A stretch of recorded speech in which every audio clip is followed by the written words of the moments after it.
Bonjour à tous les téléspectateurs, nous continuons le Pâques Shabbat sur la paracha de Metzora, Bezrat Hashem.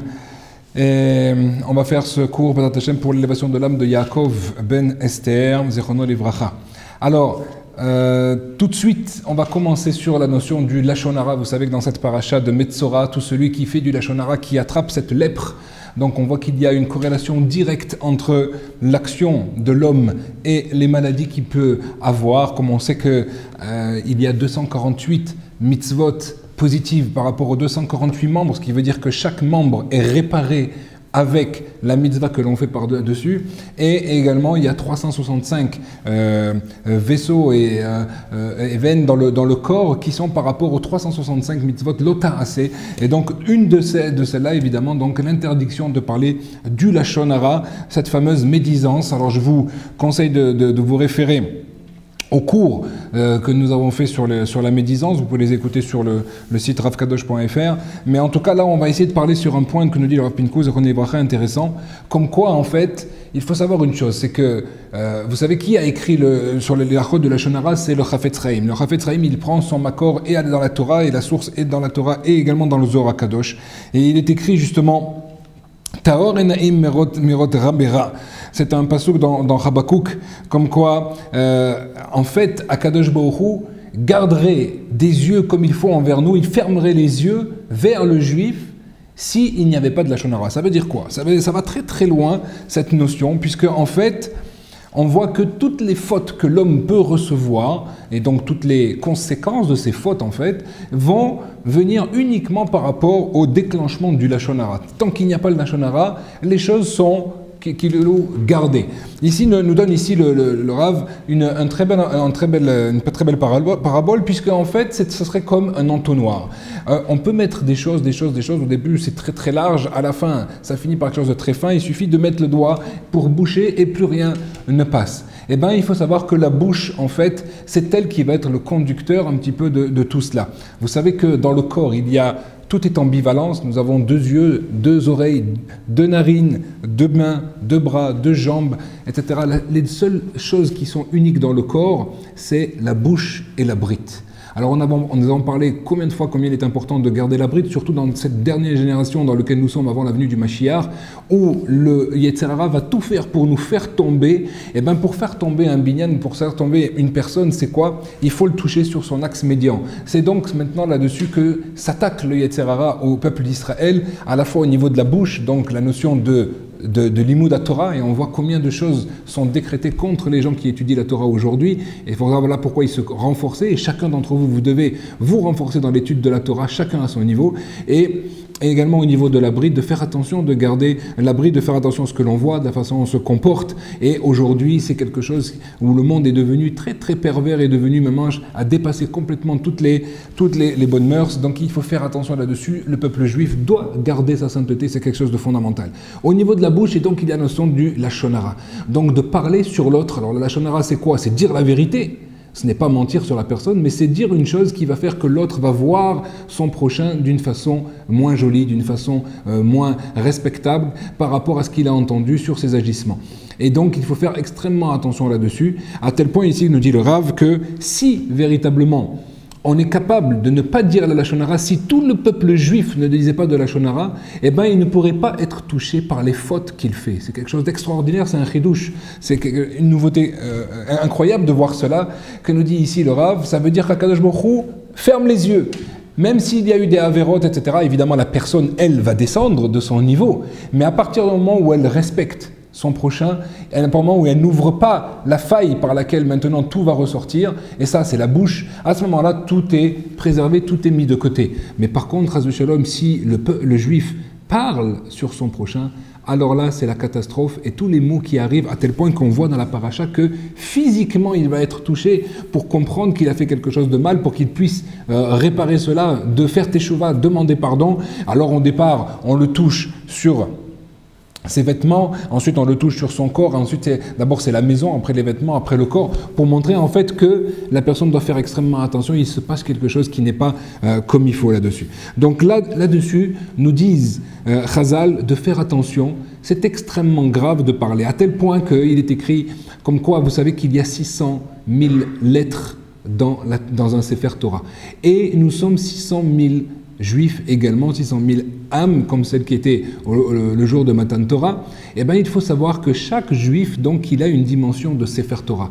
Chaque juif, il est fait aussi dans un sens de Tselem Elohim, comme à l'image de Dieu. Donc, si on est fait à l'image de Dieu, comment pourrait-on se permettre de parler sur les créatures de Dieu?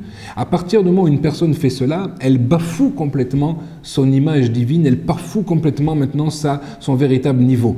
Eh bien, si elle fait cela, eh bien, elle a parlé sur une personne, elle a effacé une lettre de son Sefer Torah. Et étant donné que nous sommes chacun un Sefer Torah, et bien s'il manque une lettre à un Sefer Torah, tout le Sefer Torah est complètement passoul, il est complètement interdit, on ne peut plus rien faire avec. Donc voilà pourquoi il est très très grave de parler de cette chose-là. Il faut à tout prix que chacun se renforce là-dessus. C'est un point, il faut se donner un point d'honneur. Vous savez que le Beth Amikdash a été détruit. Une des deux raisons, c'est justement à cause justement du Lachon Hara. Et voilà pourquoi aujourd'hui nous bénéficions de ce livre du Chafetz Chaim que chacun se doit d'étudier, qui a été traduit dans toutes les langues et qui nous permet de véritablement réaliser la puissance de notre bouche, la puissance créatrice de la bouche à travers les paroles et de faire attention à ce que l'on dit sur son prochain. Voilà, c'est ce que je souhaite à tout le monde, Bezrat Hashem, et comme ça nous arriverons à la délivrance, Bimera V'Yamenu. On enchaîne tout de suite, Bezrat Hashem, sur les halachot. On continue encore une fois, une dernière fois peut-être, sur la notion de bichou avant de passer ensuite à la notion de chazara, donc comment enlever et remettre les plats sur la plata. Mais avant d'arriver à cela, je voudrais terminer sur une petite chose. On avait parlé, vous savez qu'on avait vu la dernière fois comme quoi il n'y a pas de bichou, lachar bichou, il n'y a pas de cuisson après cuisson dans les choses qui sont sèches. Il y a par contre les choses sur des choses qui sont liquides. Alors on avait vu comme quoi s'il y a un petit peu de sauce, le Yalkut Yosef lui est possède jusqu'à la moitié de la sauce, la moitié du plat qui est en sauce, eh bien ça ne s'appelle pas maintenant du liquide véritablement, donc on a le droit, même si c'est un petit peu, ça s'est compacté, on a le droit de mettre ça sur une plata. Le Mishnah Berurah lui interdit cela et il demande comme quoi il faut à tout prix que la chose soit complètement sèche, uniquement des bourricas, du riz, des schnitzels, des choses comme ça. Et le Yalkut Yosef cependant il dit que bien que nous permettons, celui qui fait attention à ne jamais mettre sur la plata un plat dans lequel il y aurait un peu de sauce, eh bien tavo à la bracha, sur lui reviendra la bénédiction également, bien que celui qui le ferait, on ne peut pas le réprimander pour cela. Voilà. Alors la même chose également, s'il y a maintenant vraiment un plat dans lequel il y a beaucoup de graisse et que cette graisse est complètement gélifiée, et bien là aussi, nous dit dans le Yalkut Yosef, nous dit que c'est permis, puisque c'est considéré comme du liquide en ce moment-là. Ah, vous allez me dire, mais pourtant après, une fois que ça va se gélifier, ça va devenir, comme du solide, pardon, ça va devenir liquide une fois que ça va fondre par la température. Et bien, nous dit ici le Yalkut Yosef que d'après les Sfaradim, on va d'après le début. Et au début, en fait, c'est comme quelque chose qui est compact, c'est considéré comme donc quelque chose de solide, et donc voilà pourquoi on aurait le droit de mettre cela sur une plata. Évidemment, le Mishnah Berurah, dans la même direction, ne va pas permettre une telle chose. Également, par contre, si on avait, attention là, cette fois-ci c'est différent, si on avait par exemple une soupe, et une soupe qu'on aurait mis au fraiseur, et donc elle est devenue complètement compacte, alors là on ne peut pas la considérer d'après tout le monde comme du solide. Bien que maintenant elle a pris un aspect solide, eh bien, il faut savoir que là-dessus, nous dit le Yalkut Yosef, comme quoi,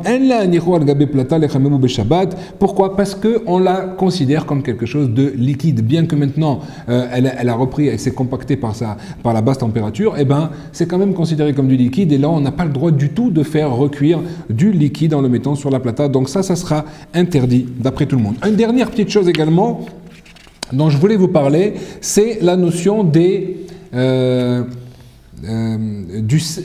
sel et du poivre ou des épices. Alors, concernant le sel, la Gemara en fait nous montre qu'en fait le sel est quelque chose qui est très très dur à cuire. Alors ici on parle maintenant, et je vais simplifier la chose, si on parle du sel d'aujourd'hui, qui est du sel donc qui a été maintenant, qu'on a obtenu par une évaporation et qu'on a recueilli maintenant les cristaux de sel, donc c'est quelque chose qui est considéré comme déjà cuit, et bien il faut savoir qu'on a le droit de le mettre dans un keli rishon. Dans quel keli rishon on parle? On ne parle pas maintenant quand on est sur le feu, et que la marmite est sur le feu, de mettre du sel dedans. Pourquoi? Parce que là, c'est comme si on avait l'impression qu'on était en train de cuire pendant Shabbat. Il faudra faire attention. Certains disent cependant que si on a déjà complètement cuit sur le feu la chose, et qu'ensuite on l'a mis sur la plata, eh ben, le Yalkut Yosef, lui, permet de mettre maintenant directement dans le plat si on a goûté et qu'on voit que la chose n'est pas assez salée. Sinon, si on a enlevé de la plata et ou qu'on l'a mis dans d'autres plats, et bien évidemment, on aura le droit, bien qu'il y ait encore une très forte température, on aura le droit de mettre du sel sur le plat. Puisque aujourd'hui, le sel est considéré comme quelque chose qui a déjà cuit. Si on aurait un sel qui n'aurait pas encore cuit, je ne sais pas comment on peut trouver cela aujourd'hui, alors là, il faudra faire attention de ne pas le mettre dans un keli rishon, d'accord, de faire attention d'attendre le keli sheni, comme on avait expliqué également précédemment, pour pouvoir saler le plat.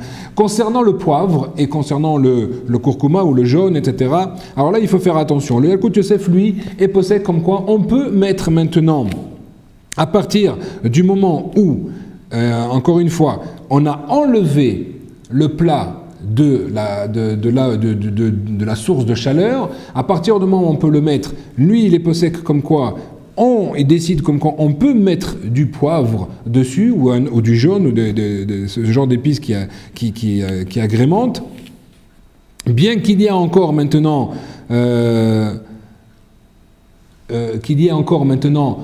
l'Iyad Soledbo, une température élevée, de le mettre tant qu'il est sur le feu, ça évidemment c'est interdit, de le mettre maintenant dans un plat et de verser quelque chose de bouillant par-dessus, ça aussi ça serait interdit, puisqu'on avait expliqué que le Hirouï Keli Rishon, le jet, le versement qui vient du Keli Rishon a une force comme le Keli Rishon, donc ça c'est interdit, mais par contre, de le mettre ensuite par-dessus, une fois qu'on l'a enlevé du feu, ou carrément une fois qu'on l'a mis dans un plat, comme on fait habituellement pour aller le servir, alors on aura le droit de le faire. Alors sachez que le Mishnah Berurah là-dessus aussi fait attention parce que il craint comme quoi certains épices est indigne de calé à bichoul. Or, on avait vu que des calés à bichoul, des choses qui cuisent facilement, peuvent cuire même quand on les a mis dans quelque chose qui est à forte température, comme par exemple gouche, les fameuses choses solides qu'on avait expliquées, les pommes de terre qu'on a servies dans un plat, elles sont encore bouillantes quand on les ouvre, ou un morceau de viande, un gros morceau de poisson également, toutes ces choses-là. Donc lui, le Mishnah Berurah demande de faire attention à cela et d'attendre qu'il y ait moins que Yad Soledbo, c'est-à-dire la température de 40 degrés ou un peu environ 40 degrés, entre 37 et 45, ça dépend les avis. Donc d'attendre que le plat est refroidi un petit peu, il est tiédi pour pouvoir mettre les épices, surtout s'il y en a certains qui seraient décalés à bichoul. Et si on parle évidemment de choses comme le thym ou des choses comme ça qui sont des herbes, alors là il faudra faire évidemment attention de ne pas les cuire là-dessus, donc de faire attention. Voilà les avis qui sont retenus au niveau de ces condiments. Une petite histoire concernant le Harizal, le fameux Harizal Rabbi Yitzhak Luria. Luria qui vient de son nom en fait de la Loire. Sachez pourquoi? Parce qu'un des ancêtres de Rabbi Yitzhak Luria, le Harizal, avait sauvé le roi de France et en compensation de cela, le roi lui a donné des terrains au bord de la Loire. Voilà pourquoi ils sont devenus maintenant la famille Luria. Comme ça, j'avais lu. Eh bien, il faut savoir que le Harizal était une neshama très très spéciale, mais c'est quelqu'un qui a grandi et qui s'est construit d'une façon extraordinaire très rapidement. Il faut savoir que, contrairement à ce que les gens croient, il n'est pas né en tant que kabbaliste, il a appris la Torah, il a enseigné la Torah, il s'est forcé à connaître, c'est vrai qu'il est allé très vite puisqu'à l'âge de 17 ans déjà, il a écrit avec Rabbi Betzalel le Shita Mekobetset, c'est pour ceux qui connaissent, qui est un recueil de tous les mefarshim, de tous les commentateurs sur le Talmud, et il a écrit justement certaines macertotes que nous avons perdues malheureusement, notamment celle de Nedarim je crois, et qui ont été perdues en partie au niveau de ses écrits. Donc c'était quelqu'un qui était très très grand, très versamé, très jeune dans toute la Torah découvert, la Torah niglée, ce qu'on appelle, et ensuite il va s'adonner au Nistar, c'est-à-dire à la Kabbalah, très très jeune. Il va partir, étant donné que il va perdre son père très jeune, c'est son oncle qui va s'occuper de lui, son oncle qui va être en Égypte, donc il va le suivre en Égypte, et là-bas il va s'isoler pendant 7 années consécutives. Il va être dans une petite cabane au bord du Nil, justement, où les gens ne viendront que pour lui faire le minyan, et il va étudier, notamment avec Eliyahu et d'autres anges également, il va étudier toute la partie cachée de la Torah, à tel point que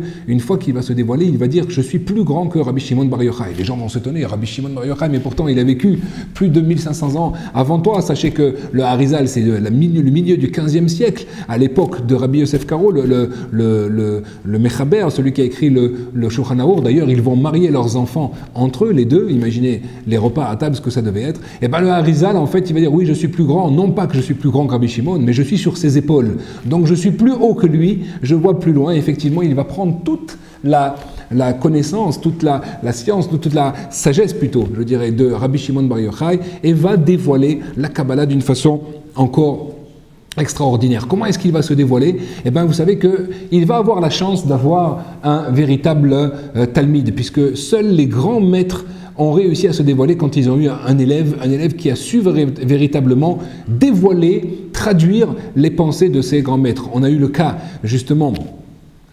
avec le Baal Shem Tov et ses élèves, le Baal Atania va avoir aussi des élèves qui vont le faire. Rabbi Nachman de Breslev va également le faire plus tard avec le Rabbi Nathan. On va voir également ici l'élève du Harizal, c'est Rabbi Chaim Vital. Alors Rabbi Chaim Vital qui étudie à Tzfat à l'époque, ce qu'on appelle la Jérusalem du Nord, la ville de tous les Chachamim, à tel point qu'elle sera punie justement de l'avoir appelée Jérusalem à cause de cela. Eh bien, il faut savoir que dans cette ville-là maintenant, il y avait tous les grands sages, notamment le Ramak, Rami Moshe Cordovero, qui est le maître de la Kabbalah à l'époque.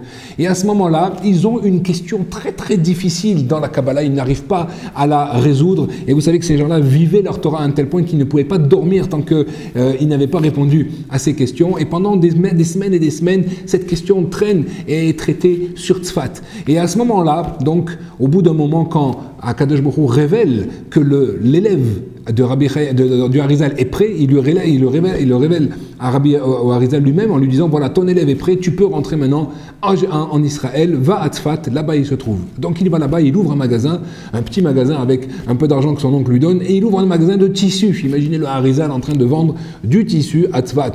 Qu'est-ce que les gens ne savent pas qui il est véritablement. À ce moment-là, un jour, rentre le Rabbi Chaim Vital dans son magasin et il lui demande quelques mètres de tissu pour confectionner une tunique. À ce moment-là, le Harizal lui prend cela, il lui mesure, il lui plie, il lui donne, et au moment où il lui donne pas uniquement le paquet, mais également la réponse à sa question. Le Rabbi Chaim Vital le regarde et s'évanouit. Pour vous dire à quel point ils étaient stupéfait, il était stupéfait maintenant de cette réponse, il se reprend connaissance, perd connaissance une nouvelle fois, et une fois qu'il va véritablement ensuite se remettre, il va réaliser qu'il a en face de lui non pas un marchand mais quelque chose, un génie maintenant de la Torah, et il va lui demander de venir étudier avec lui, et effectivement, Rabbi Chaim Vital va commencer à étudier avec le Harizal en solo au départ. Après il ne pourra pas s'empêcher de dévoiler cela à ses amis, bien que le Harizal ne lui demande de ne pas le faire. Pourquoi? Pour pas que la chose se sache et que ça fasse maintenant du bruit. Évidemment, malheureusement, ça va faire du bruit. Les Chachamim vont entendre de ça. Comment c'est possible qu'une personne jeune, n'oubliez pas qu'il n'a que 36 ans à l'époque, il va maintenant révéler la Kabbalah d'une façon qui est un petit peu nouvelle, et toute nouveauté est très très dangereuse dans ce niveau-là quand on touche l'ésotérique de la Torah, mais à tel point que petit à petit, le nombre d'élèves va grandir et les grands maîtres vont emmener également des personnes pour vérifier les connaissances du Harizal, et le Harizal va s'affirmer au bout de quelques temps en tant que le maître absolu, y compris le Rabbi Moshe Cordovero va justement devant lui baisser la tête et comprendre qu'il a devant lui un maître absolu de la Kabbalah. Et il faut savoir que seulement toute la Kabbalah que nous avons aujourd'hui est celle du Harizal, et ce n'est que 2 années uniquement d'enseignement qu'il va donner au Rabbi Chaim Vital, et de là nous avons toute la Kabbalah d'aujourd'hui. Il s'éteindra à l'âge de 38 ans pour rejoindre maintenant les sphères célestes. Voilà l'histoire du Harizal, on en parlera d'autres cas exactement, Bezrat Hashem. À bientôt et Shabbat Shalom à tous.